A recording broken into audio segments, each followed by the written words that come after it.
Um índice divulgado pela Unesco mostra a vulnerabilidade dos jovens à violência no Brasil. O estudo analisa dados de gênero e mostra que são as jovens negras que correm mais risco de serem assassinadas.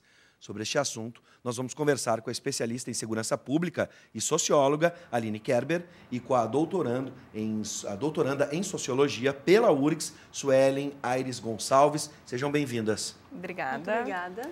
Bom, a Aline, a gente estava falando aqui fora do ar, já esteve em bastante oportunidades aqui, inúmeras vezes, falando sobre segurança pública.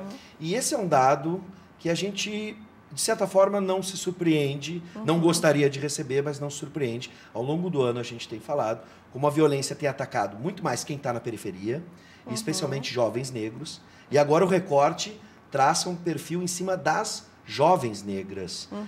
Vamos combinar, entre os especialistas, entre vocês, infelizmente não é uma novidade. O que a gente pode imaginar? Esse índice divulgado pela Unesco mostra, então, essa vulnerabilidade, especialmente no Brasil. Como eu disse agora, parece que não há novidade, mas temos alguma coisa que não foi diagnosticada ainda em alguns levantamentos? Primeiramente, boa noite a todos que nos assistem. Um prazer, novamente, a gente está aqui. Infelizmente, a gente vem novamente falar de problemas, né, do agravamento desse problema crônico na segurança pública. Esse índice de vulnerabilidade às juventudes em relação à violência, ele está na 4ª edição, então a gente analisa os dados de 2015, nesse índice de vulnerabilidade juvenil de 2017, e vem, então, com o recorte da desigualdade racial, trazendo, esse é o dado mais importante, apesar da gente já ter observado no Atlas da Violência de 2017, que o Fórum Brasileiro e o IPEA trouxeram a questão da vulnerabilidade da mulher negra. Entre 2005 e 2015, elas tiveram um incremento de 22% nos homicídios, sendo que as mulheres brancas tiveram uma redução importante no mesmo período. Então, a gente vê a vitimização da mulher negra em destaque nesse momento, que é também reforçada nessa pesquisa. Então, o risco da jovem negra e o recorte da juventude, quando a gente trabalha com esses dados mais amplos do Fórum Brasileiro, o Anuário ou o Atlas da Violência, são os dados gerais. Aqui a gente está tratando só dos jovens e das jovens. Então, o risco da jovem negra de ser assassinada é de 2 vezes maior do que da jovem branca. E o jovem negro de ser assassinado é quase 3 vezes maior que o jovem branco. Então, em todas as unidades da federação, exceto o Paraná, o risco de vitimização letal da mulher negra é muito superior ao da mulher branca e é o que tem mais crescido, inclusive comparando com os dados dos homens jovens. Sim. Bom, como eu disse, a gente já discutiu esse assunto, então, para mim, não me parece uma novidade. Apenas a gente está aferindo agora a quantidade, o percentual. Agora, fico imaginando, Suelen, as razões, os motivos, os contextos.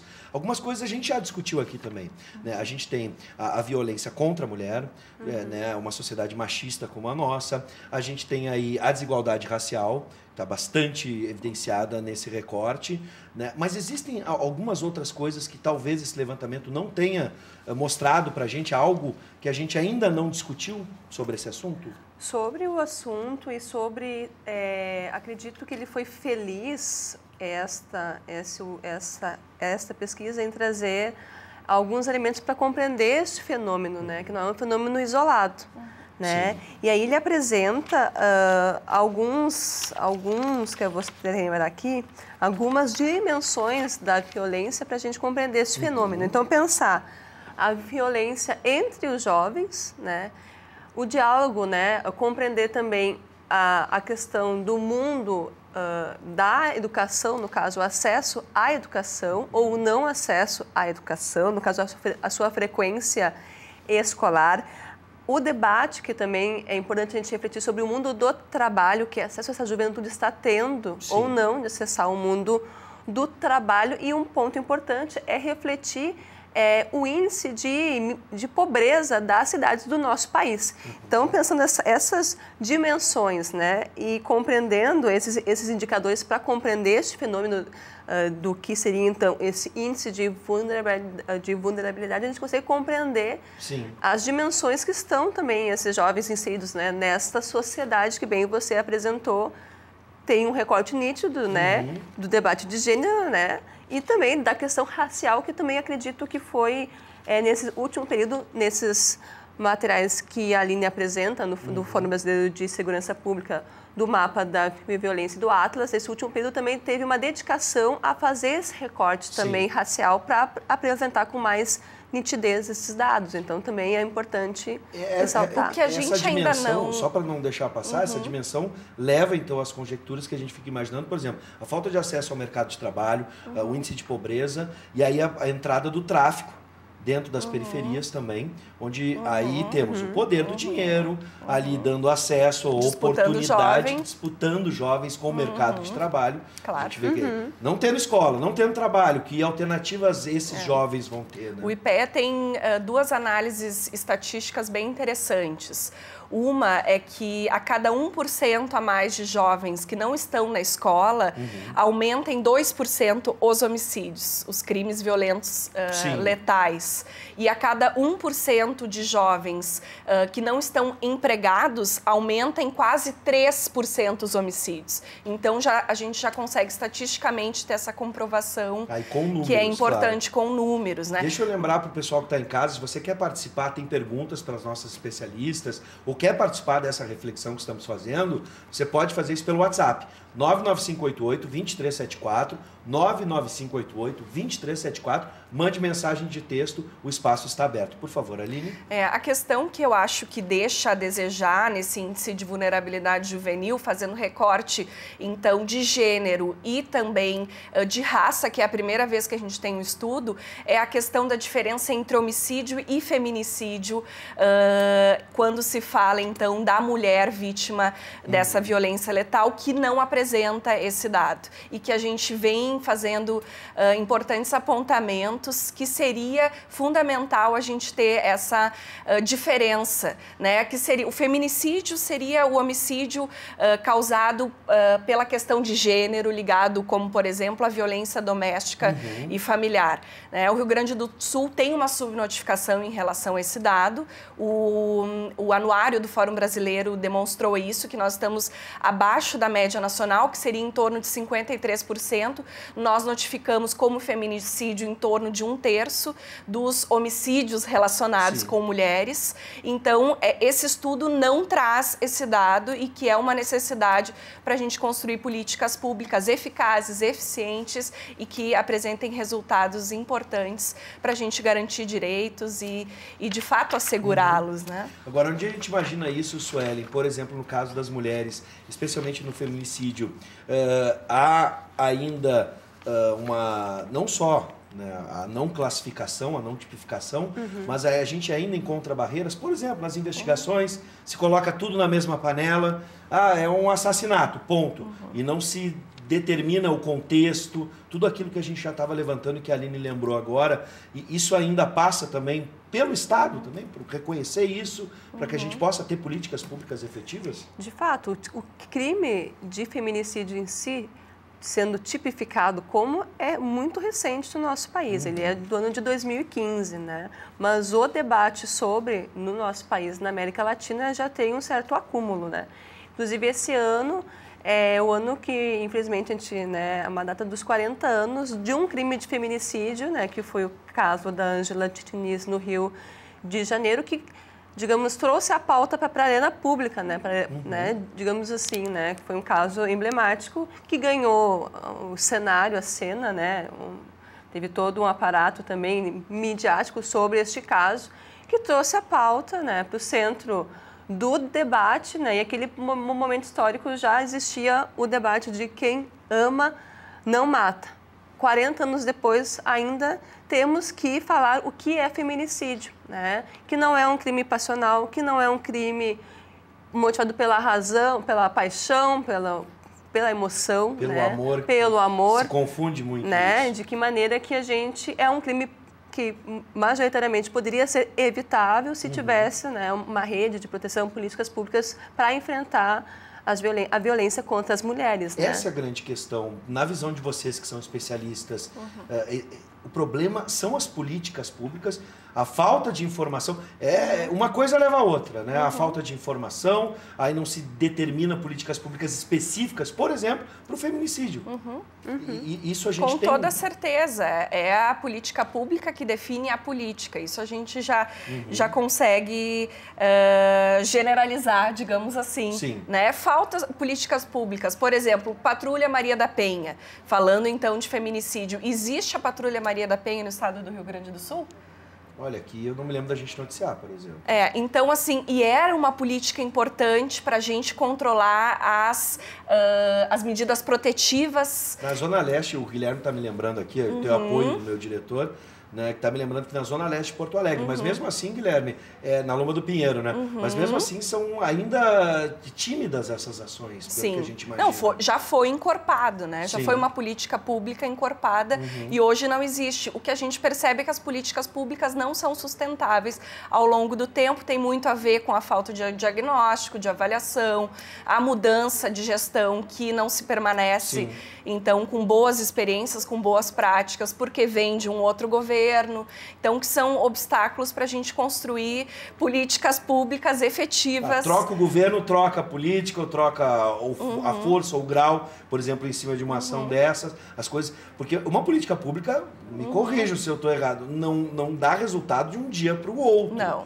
É um trabalho. Sim, por exemplo, a campanha Instinto de Vida, que é uma aliança de 60 organizações da América Latina que buscam a redução de 50% dos homicídios e feminicídios na região, envolvendo 7 países. Se pensa numa meta por 10 anos. Sim. Né? Então, não se pensa com reduções de homicídios e feminicídios de 7% ao ano, que seria, então, um atingimento possível, né? Sim. E sustentável. Sobre as políticas públicas, Suelen, na tua opinião, a gente ainda é tímido ou elas não têm continuidade, como a Aline estava falando?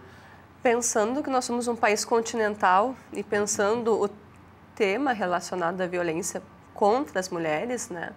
Nós tivemos nesse último período histórico, né, o Estado, né, de fato, construindo um espaço, né, e uma agenda construída, obviamente, com diversos setores para o enfrentamento da violência contra as mulheres, que já foi um grande avanço, né? O Estado assumir a pauta e construir um espaço, um ministério para, né, fazer o debate e pensar as políticas públicas, obviamente, com os demais estados da federação. E o que nós temos hoje, no dia de hoje, é o total desmonte deste processo que estava ainda em construção, né? Estava a antiga Secretaria Nacional, né, a nossa SPM, ela é de 2003, né? E ela teve uma experiência, eu acho que de 10 anos, 11 anos, né?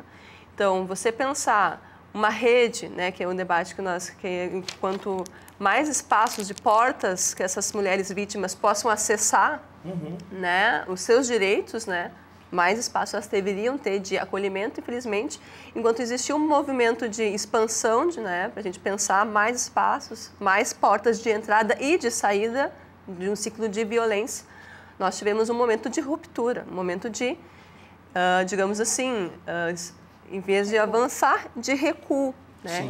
E um recuo numa área como essa, ela é visível, infelizmente, também em pouco tempo. Né? Assim como a rede tem um tempo para ser construída, amadurecida, um corte, ele acaba sendo vital. São vidas que estão em jogo. Proporcional. Né? O quanto se demora para se construir e se transformar culturalmente, né, uma relação como essa, dentro de uma sociedade, enfrentando machismo, entre outras coisas, para destruir um processo como esse é rápido. Pelo efeito que a gente tem até das pesquisas. Isso parece até contraditório, como tu estava dizendo antes. A gente teve um início, um momento de ruptura com uma lógica passada, e agora com esse sucateamento, rapidamente as coisas parecem que dão 5, 6, 7 passos para trás. Sim. É a impressão que a gente tem com esses números. Estou errado, estou olhando de fora, como leigo. Vocês têm acesso a esses números. Não, tem completamente. Mas eu acho importante, a partir dessa pesquisa, a gente falar um pouco do retrato da violência contra negros e negras no Brasil. Sim. Eu acho que isso que está em pauta. E aproveitando também que nós estamos vivendo na década que a ONU estabeleceu, né, internacional dos afrodescendentes, que é 2015 a 2024 ou 29? Sim. 24, eu acho, né? Então, assim, a cada 100 vítimas de homicídios, Bive, 71 são negras. Mulheres negras representam 65% das vítimas de homicídio do sexo feminino. E aí, aquele dado entre 2005 e 2015, os homicídios de mulheres negras cresceram 22% e de mulheres brancas retraíram 7,4%.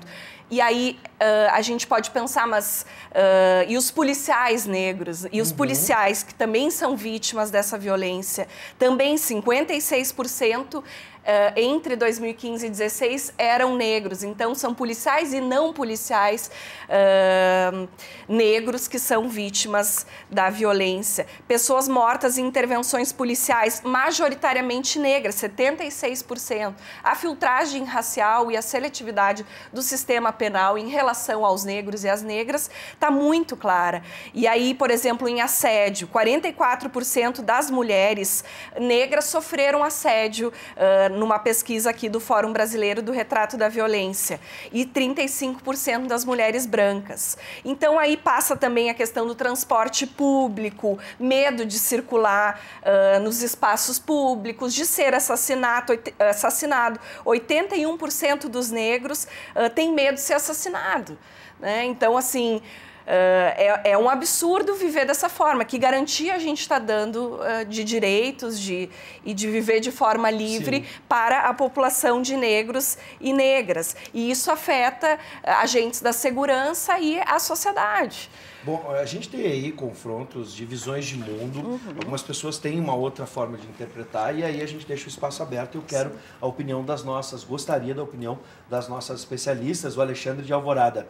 Vida não tem sexo nem cor, independente da proporcionalidade dos crimes. Esse assunto deveria ser tratado com rigor de forma geral.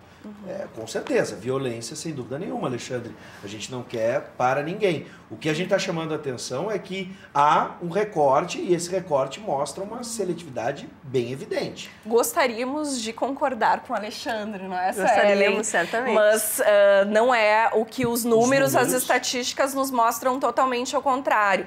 E Alvorada, entre os 304 municípios com mais de 100 mil habitantes no Brasil analisados no índice de violência juvenil, de vulnerabilidade juvenil à violência, é o primeiro do Rio Grande do Sul nesse ranking, né? E assim, e vem várias pesquisas também no Atlas de 2017 do IPEA Fórum Brasileiro, também Alvorada está entre as 30 cidades mais violentas do Brasil, considerando a violência letal. Então a gente tem muito a aprender coletivamente, olhar para os números, olhar para as evidências e basear as nossas ações, os nossos pensamentos e também as políticas públicas nas evidências e com foco em resultados, que eu acho que, dialogando com a tua questão, é o grande gap. Não se tem diagnósticos, não se tem avaliações, e aí é a gestão por espasmos. Né? Não é uma gestão baseada em evidências e que vai provocar mudanças e resultados. Se fala tanto em hoje gestão, eficiência, que óbvio, e aí eu vou deixar a reflexão final para as nossas convidadas, de que aqui a gente está lutando contra a violência, de uma forma geral, evidentemente. Agora, que esses números, esses recortes nos dão apontamentos de como esse trabalho deve ser feito com lógica e eficiência para que a gente tenha um resultado onde todos os índices possam recuar, é através da pesquisa, do conhecimento e aí sim gerando ações específicas. Eu acho que é isso que a gente está debatendo. O combate à violência, de uma forma geral, todos nós gostaríamos e estamos nessa luta. Mas temos que ser estratégicos e inteligentes. Se o crime é estratégico, nós devemos ser estratégicos também, Exatamente. Exatamente. Por favor, Sueli. Exatamente, né? E todo esse debate, né, ao longo de muito tempo, tanto na sociedade civil quanto nas universidades, né, é um tema importante para a gente poder ter uma baliza de o que fazer, em que locais pensar, né, localmente também, como aplicar uma política pública que seja efetiva, né? E a pesquisa é fundamental para a gente ter mais, né, com mais embasamento, né, o possível, né? Mais assertividade. Mais assertividade. O que, infelizmente, a gente não vem percebendo nesse último período, digamos assim, um incentivo. Por exemplo, ano passado, o ministro da Justiça disse que investimento em pesquisa sobre segurança não era necessário, que era necessário investir em armamento, né? Sim. E como utilizar o armamento? Como pensar uma segurança pública sem a gente compreender o território, compreender o fenômeno? Sendo que 72% dos homicídios são causados por arma de fogo. É o principal agenciamento. No Rio Grande do Sul tem ainda um percentual maior.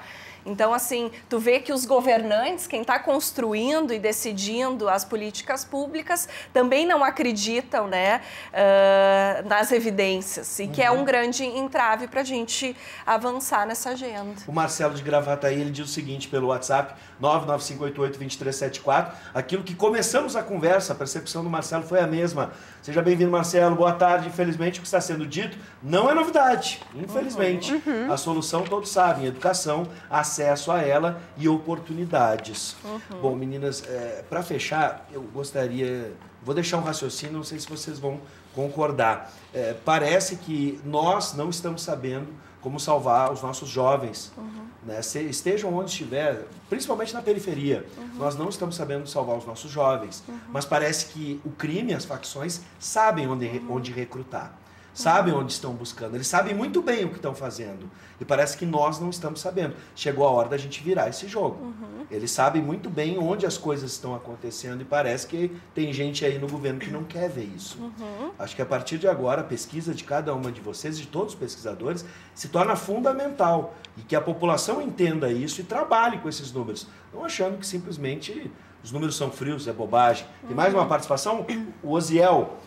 No Brasil se mata tanto negros quanto brancos. Isso para mim é uma balela, conversa da esquerda. Ações para trazer segurança deve ser para todos. O criminoso está armado, o cidadão de bem está desarmado. Essa é a participação do Osiel de novo no Muro. A gente respeita, mas desculpa, Osiel. Hoje eu vou me posicionar, eu não vou concordar contigo não.